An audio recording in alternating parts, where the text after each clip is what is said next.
Oh, he saw me spying on him, so he flew away.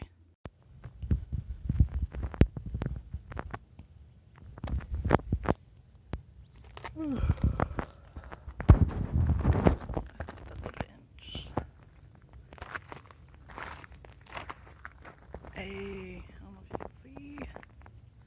I'm trying not to show the sun. But I've come up here a few times. And like I've gone down in like the little crevices to like smoke. But today I'm just hiking. I've actually been hiking like without listening to music, and it kind of clears my head a lot. Like, helps me like think through things, you know, because I'm like doing something while I'm thinking about it, so I don't have to like react or like sit there and like worry. So like it helps. But I don't know. It's I don't know. I just feel so good today, and like um, I'm like paranoid about people still, but I was gonna work today because I've been kind of doing the Instacart a little bit, and I don't know. I feel like I can start doing it more consistently because it's been kind of feeling a little easier, and I like it. You know, I'm not wasting gas. I don't have to interact too much with people, like a little bit at the store, and sometimes I do see them. Like I don't know. Sometimes I see them face to face. Sometimes they're just like leave it there, and so I just leave it there. I don't have to talk to them. But I don't know. It's been pretty good, and like I'm feeling optimistic. And oh, I did want to work today, but I kind of been neglecting taking care of my house. So I'm gonna try to do some more laundry today. I changed my sheets. I really gotta like donate some stuff or sell it or something because I have way too much stuff now. Like I'm starting to feel like I don't have enough room. But also I just have so much stuff, and like I do want to move eventually again. So like I want to make it easier. I better start now, you know. And then I'm just getting tired of the mess, you know. I'm getting frustrated with myself, and it's like, you know what? No one's here to help me clean. Like no one's here to tell me to clean, you know. And I haven't been doing it, so like I'm gonna start a little bit, you know. There's this one area that I want to clear out, like where my TV is. There's like a lot of junk there. My cat, he's always like jumping up to the window there. And I don't know. I kind of want to move it around, make it kind of easier to walk through. Um, yeah, 'cause I feel a little crowded in there. I keep tripping, and I almost step on my cat, like I did once, and I keep almost falling on him. I'm like, no, I'm gonna fall on my poor cat, so I gotta clean. But yeah, that's my plan today. Like do a little bit of like work at home, like just cleaning and stuff. Yeah. I think they're filming something. I'm like trying to film too. Ah, I missed it. I think someone's filming though. Cause the cops is like blocking people off. Wow. Here comes the camera.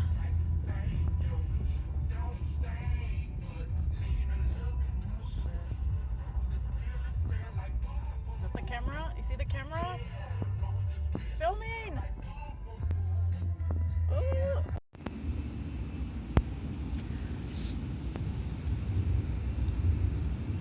I'm outside the library.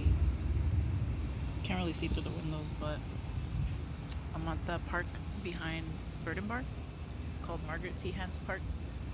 It starts like on one side of Central and continues to like the other side, like Central's on that bridge. And then over there, I wish I could point. I wish I had a better camera, but like across the street, there's like a Japanese friendship garden that I've been wanting to try. But I want to do a tea ceremony. I don't know. Maybe I'll look up the hours because I do want to check out the park first, and then later sign up for a tea ceremony when I have money. Because that'd be kind of cool. My sister said she did it, and it was really cool. I was gonna do it like a while back because someone else told me about it, and it sounded really nice, like peaceful. But I don't know. Maybe eventually. Oh, but here at the library they have like culture passes. I know it sounds funny, but it's basically like a free pass that you could check out for like a week, and it gives you admission for two people for um, just like different like cultural places like museums, art museums, parks, mostly museums, you know. here in Arizona, and I'm gonna see what there is. I know the Superstition one was there, and then like there's another one, but like I don't know those places, so I'm gonna look, see what I can find. Man, I gotta work on my posture. I slouch a lot, but I sat out here for a minute because I brought a burrito and I'm drinking coffee.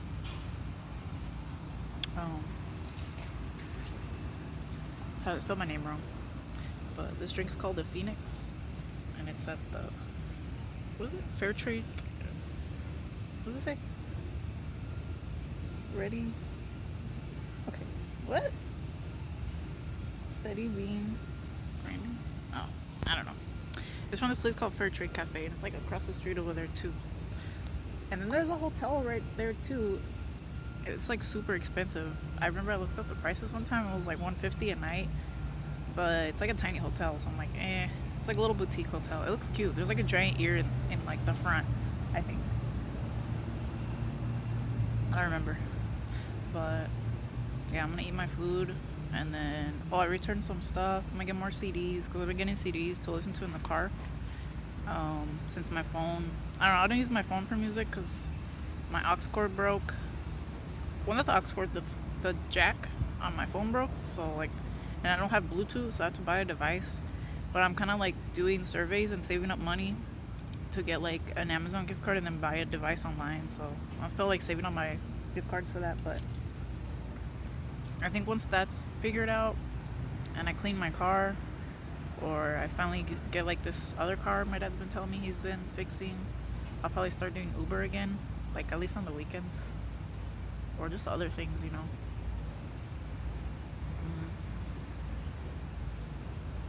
I don't know, I keep making plans for like things and then I don't do them, so I'm like, I kind of want to say anything, just be like, I don't know, we'll just see what happens today.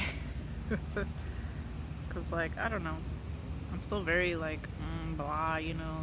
There's still a lot of days where I'm just like, I don't know what to do. I don't know if what I'm doing is right. I don't know if I should be doing this. And it's like, it's really hard to gather my strength because, you know, I still got a lot of doubt sometimes, especially in my relationships. But it's because it's hard for me to confront people and talk to them. But I'm working on that. Like, I kind of started with my parents, and it's getting easier. Like, they're at least listening to me and like, you know, listening, like, instead of just telling me what to do, because like, I don't know, but it's helping. And like, but I'm still scared of people, so I'm trying to be cautious. And then if you ever see me in person, like, I might be talking to myself, so, but that's just something I do to like keep myself company, and also so I don't like get distracted.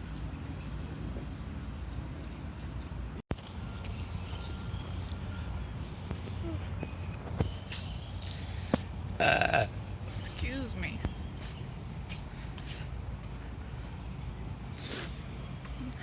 They're gonna remodel this park, or they already started the other side. They're gonna do like this big park with like playgrounds and stuff. I wonder if they're gonna extend it to here. There's like some construction workers here. They're like measuring and stuff. So I wonder. And like, it's crazy. There's so many apartments here. There used to not be so many apartments, but a lot of people have been moving here and like buying land and stuff. I guess we're like the next new hot city. I don't know. I mean, we're already hot, so I don't want it to be hotter. This is one of my favorite places, the library, because my mom used to bring me here all the time as kids. Like, that's something I probably don't appreciate enough. Like, you know, I'm very lucky because, you know, my parents gave me a chance to be like a kid, but like, I didn't let myself be a kid, but they're kind of giving me another chance right now, so I'm taking advantage of it. And I don't know, kind of just doing what I want for a while, but also still trying to like take care of things, organize things, and then just, you know, build a better life for myself. So yeah, I'm taking advantage and like trying to relax and like have fun and get to know what I like better, and also just like make better plans for the future and invest in better things, you know, because that's what I should be doing. That's what I should have been doing this whole time. But you know, I was roped in by those illusions that the media portrays for us to want, to desire, and they weren't for me. and I need something different, you know, because we're all different. And I gotta keep remembering that. Because whenever I forget, that's when I get down. That's when I feel bad. That's when I get sad. That's when I don't want to do anything. That's when I don't feel good enough. And I gotta stop feeling that way. I gotta start fighting those feelings. And, you know, fight for, you know, my own personal happiness, basically, like everybody else is doing on this planet. Which is what we all should be doing, you know. But yeah. So, um, every year at the library here at Burden Bar, I don't know about other ones, but they always have this like exhibit for Day of the Dead, Dia de los Muertos, and like I don't know if it's local artists or like just volunteers. I think you have to sign up, but like you can make your own altar, and like submit it, and like they'll display it because they have a little like they have a lot of art displayed here. Like if you didn't know that, they have like a lot of paintings. There's like a rare book room where you could like make a reservation and like look at like really rare books that like they don't let you touch. Like they have to have like you know, like those museum handlers. I always thought that'd be kind of cool, like to work in a museum and like handle that precious stuff. Like, oh my god, it's so crazy. Like I have to go to the Natural Museum now, but I was in there, I was looking at them. I was gonna like, cause I got my stuff and I was like leaving and I saw it and like I haven't seen it yet. Cause it's not till November, Day of the Dead. It's the second day of the November. And the first day is All Saints Day. But yeah, I was there. I was like looking at the altars. Like they have some really pretty ones. Like I really love the art. But like there's altars of like real people in there, and like there's one like I got really emotional. Like it's kind of hard like looking at that stuff sometimes and like thinking about it, because you know it's easy for me to like, you know, get emotionally attached to things, I guess. Like I could turn it on and off. It's kind of weird, but there's one of like a little girl, and like that one made me really sad. And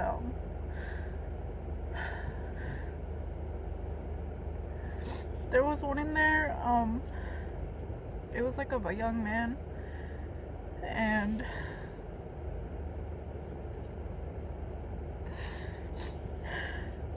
it reminded me of my brother, my youngest brother. My youngest brother right now, he's serving time in prison,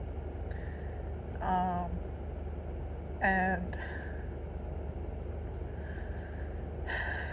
I don't know, it's like hard to talk about because I worry a lot, you know, because you know they tell, you know, you hear all these crazy stories about prison, and like I don't know, like I worry about him a lot, and I haven't seen him since like the pandemic, to be honest. Like we used to visit him like once a month, and then the pandemic hit and we haven't seen, and like, well, I haven't seen him. My family recently saw him for the first time in like 3 years, a few, like last month, but I wasn't able to go because I had to work. But now that I'm not working, like I don't know, we haven't gone. Like my mom doesn't like going, like, well, because we have to drive all the way to Tucson. It's like a 2-hour drive, and like she usually works like weekends, so that's like when they usually have the visitation. And you know, it's just better if you have the whole day off, because you gotta drive there 2 hours, and then we stay like 4 hours. That's like how long we get to visit, and we have to drive 2 hours back, so it's like a whole day. But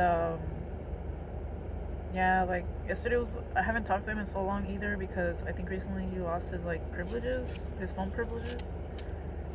So I don't know, I always wonder like what's going on in there, like if he's okay. Like, you know, I get worried, you know, if I don't know, I just get worried, you know. But like, you know, he's in there, I'm not, I'm out here, and like, you know, same thing with these people, like but yeah, that thing about the oh my god, I'm getting emotional.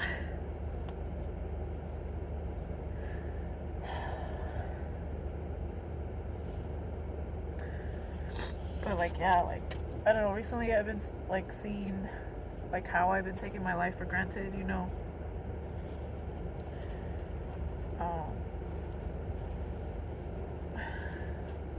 yeah, I just been struggling with my mental health for a while, but like I think I'm getting better. Like right now I'm in a good place. Like, and part of it is because I just been like by myself, to be honest, and just like not trying to stay away from things that like stress me out or like cause me to like question myself and like my worth, because like unfortunately there's a lot of stuff out there, like especially in the media, that will make most people question themselves and their worth. And um, I don't know, I was doing that for a long time, and like the only reason I was doing it is because I've had people tell me like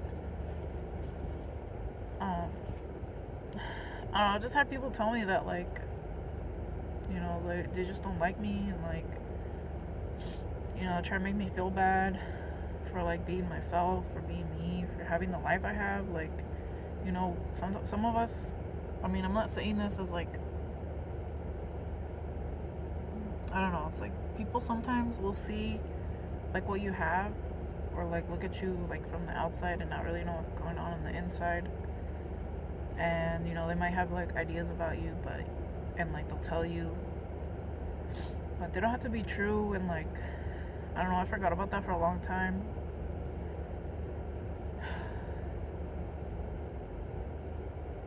And I don't know, it's hard. Like, I've been trying to, like, I don't know, like I've been thinking that maybe it's like a specific reason.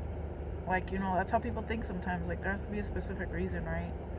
But sometimes it could just be like a bunch of things building up into one, and you just like not dealing with it for so long, and like finally comes to a head. Like me, and like probably a lot of other people, during the pandemic and stuff. um like shit hit the fan, and a lot of people weren't ready for that. And I don't know, I feel like a lot of people also like took that as a warning sign to like value your life more.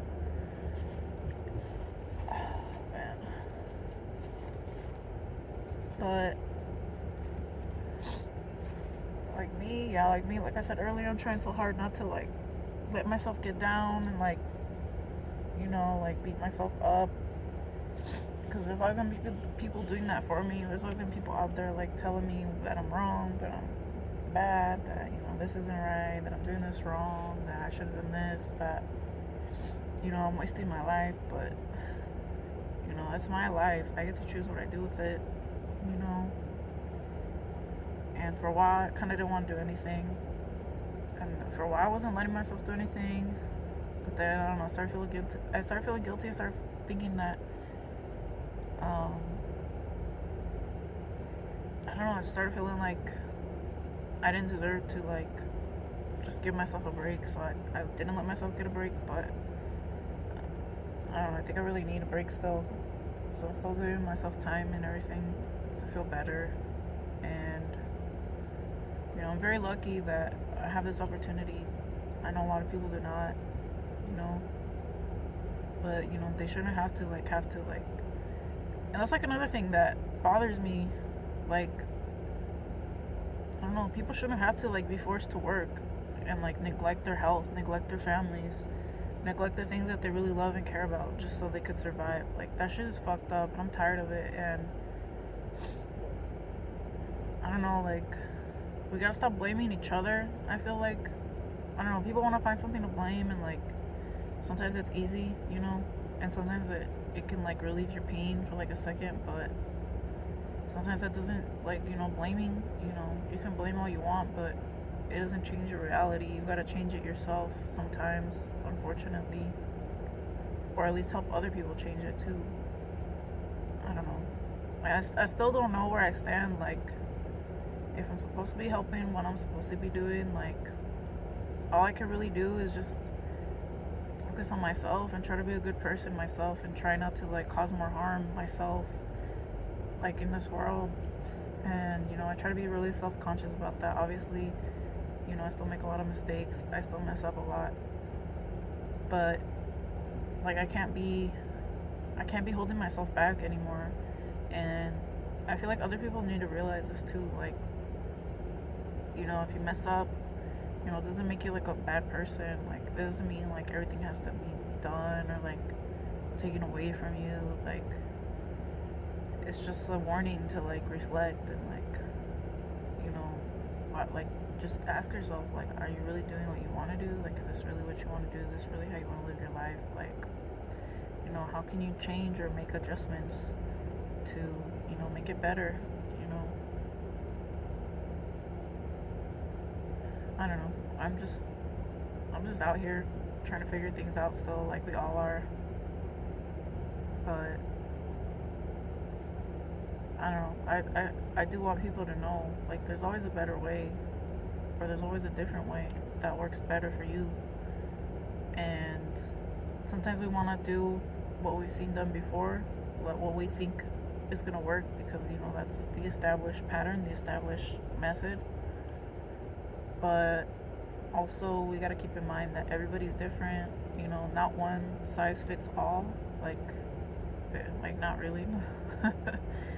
um, and yeah, sometimes you just gotta make adjustments until you find what fits you.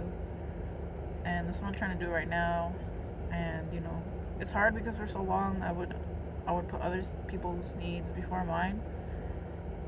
And like the only reason I ever did that for so long was because, you know, I was in a kind of like a abusive relationship. Like, it was really toxic, and then it kind of turned abusive. And you know, my partner made me feel like, I don't know, he just made me feel like I was to blame for his unhappiness. He made me feel like, you know, I was the problem, you know, anytime. And it sucked because, you know, looking back, he gaslighted me a lot. Like, I remember, and I don't know, like, it's like he's not the only one to blame. Like, I played my part too. Like in that relationship, there was a lot of things that I wasn't familiar with, and you know, like he kind of like exposed me to it, and you know, I didn't know how to deal with it. I didn't know what to do. Like, no one, you know, people, you don't learn growing up what toxic relationships are, like toxic behaviors, you know, generational trauma, all that stuff, like all that stuff that can really mess you up without you even knowing it. You know, we don't teach that, but I think it's because we don't really know that. And we kind of, like, I don't know, like we kind of just don't believe people unless we can physically see that they're in pain, because we don't know unless we're them or in their head or in their body, you know. And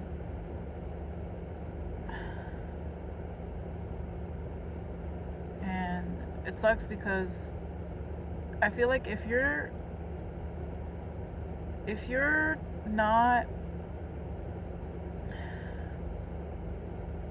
like, I don't want to say, I don't know, I'm trying to figure out what I'm trying to say. Like,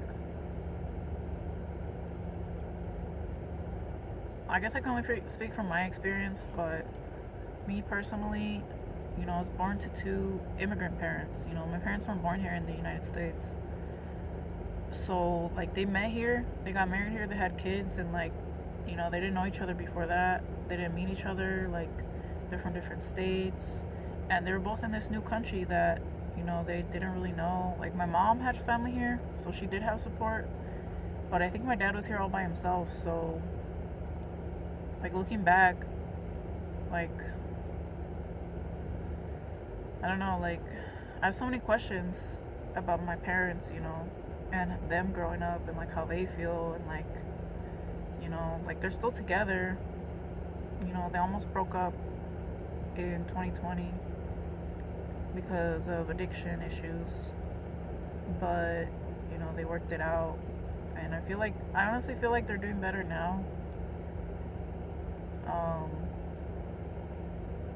But at the same time, I'm not sure because, you know, I don't really know that. Like, I'm not involved in the relationship. Like, I don't really see them day to day. I see them like a few times a week, but it's only for like a few hours. It's not like the whole day.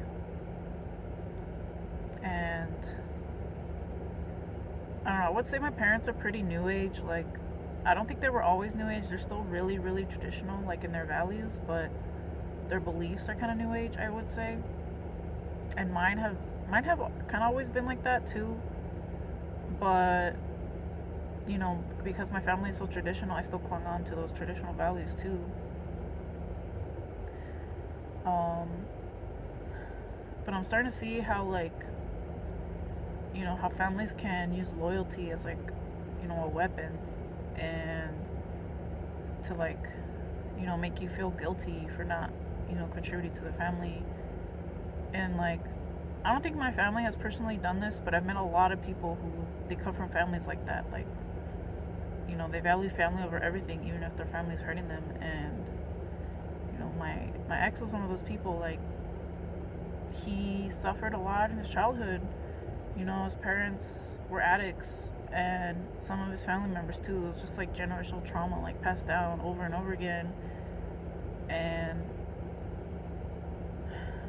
you know,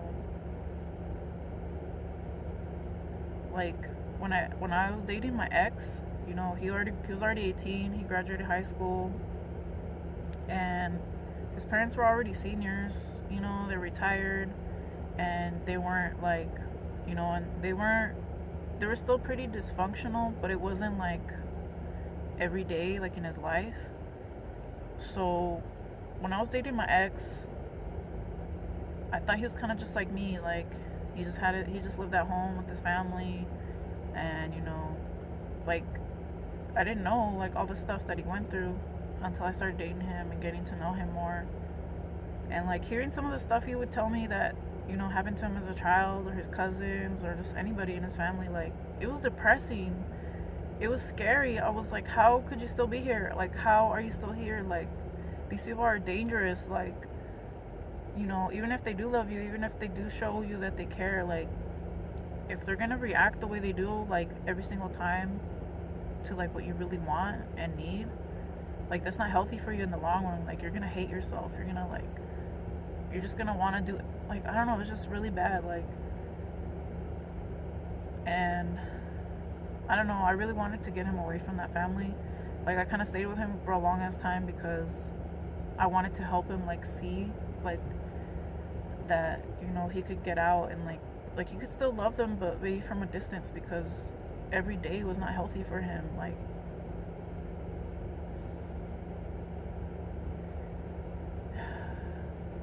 but instead, you know, I didn't do it the best way either. Like, sometimes I forced stuff on him that I thought was good for him, but, forcing that shit isn't good either. Like, that shit makes you, like, resentful. And, I never realized it until recently. Like, he grew resentful of me, and then, but vice versa, when I would tell him, like, when something was wrong or when I didn't like something, he would just make me feel bad about it. He would say, oh, it's because you grew up with both your parents, and, like, you didn't have to eat, you didn't have to go hungry, you didn't have to do this, you didn't have to do that, so you wouldn't know. Like, I don't know, he just made me feel like I was ignorant. Like, I will admit that looking back now, because, like, I didn't know that shit could get so bad with a family and that you could still love them. Like, but now I do know, because I experienced it myself firsthand, and it changed me. Like, but he wasn't the only one. I've met a lot of people like him that came from this, like, dysfunctional family, and it was really toxic, but they still held on to that belief that they're family and they gotta be there for each other because they're family. But it was obvious that they needed space. Like, they really needed space. Like, they were too attached.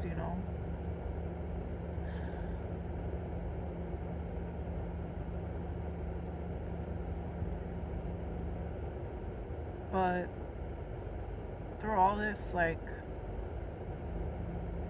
through everything, like, that happened, I don't hold no hatred or nothing for my ex.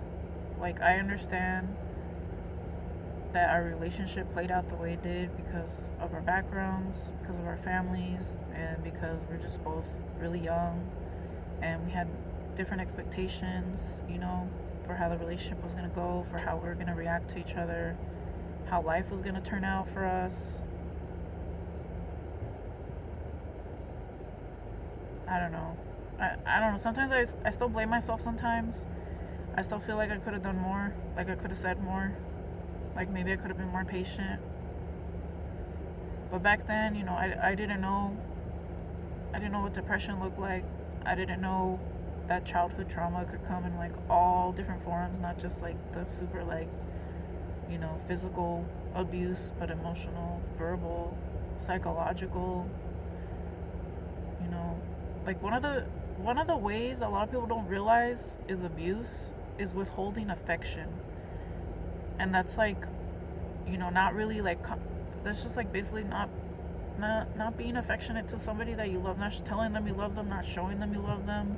Like maybe thinking that you could do that, but thinking of something that they did that you didn't like and saying, "Oh, I'm not gonna do that because they did this to me." Like, and sadly, like a lot of parents are like that because that they're probably mistreated too. Like my dad, he gets really angry sometimes. He yells, he throws things, like he gets really explosive. But that's because when he was a kid growing up, he was the youngest of like 8 siblings, I think. And he was bullied, he was yelled at. He said they kicked him around, like they would just call him stupid. And eventually, like he got tired of it. He left. He had to leave when he was like 15. I think he ran away from home, and he was on the streets for a long time in Mexico until he finally got here to the U.S. And he met a man who taught him like auto body work, and eventually like my dad worked for him, became like his apprentice. And then eventually the man who taught him like retired and gave him the shop. And so now like my dad has his own shop, and like it's changed over time, but my dad learned to like support himself, and like he was able to support us, like our family. um but like he worked he worked, I don't know, like I feel like my dad's worked his whole life, and like he doesn't want to stop. He doesn't want to give that up.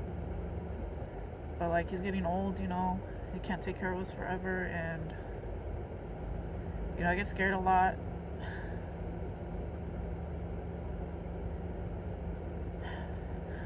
I get scared sometimes because I've had dreams of like people I know like going to their funeral, people dying. And I really pray that those dreams don't ever come true, at least not the way I saw them, or at least not until I'm ready. But like I think about death every day. I think about how I could die, how I could end up on the street, how I could end up hurt, how I could end up homeless, how I could end up in prison, how I could end up in another abusive relationship, how I could end up, just hating my life, basically. And I just gotta keep finding my way. And like at this point, all I can really do right now is try to stay afloat.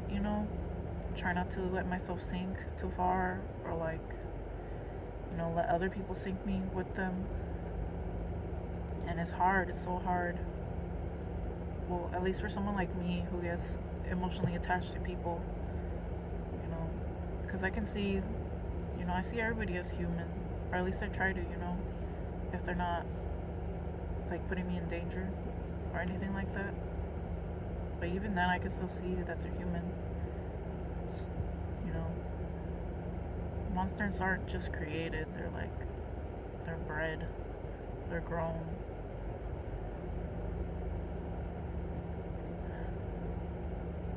But just the only thing is, like, it's important to just take care of yourself, and just not let yourself go there.